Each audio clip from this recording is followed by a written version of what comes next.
আমাদেরকে বাধা দেওয়ার চক্রান্ত করা হচ্ছে। বাধা দিলে বাধ্য লড়াই, আমাদের এই পথকে রুদ্ধ করার চক্রান্ত করা হচ্ছে।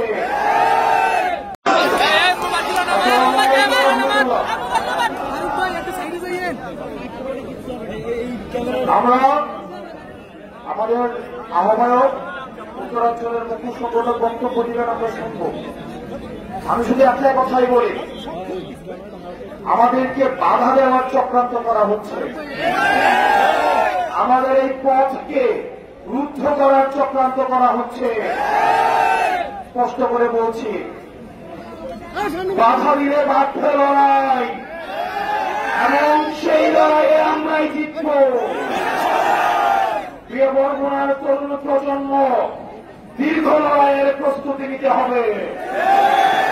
চাঁদাবাজরা ষড়যন্ত্র শুরু করেছে, তাদের বিরুদ্ধে দীর্ঘ লড়াইয়ের আমাদের প্রস্তুতি নিতে হবে, এবং আমাদের লড়াই শেষ হবে সংসদে গিয়ে।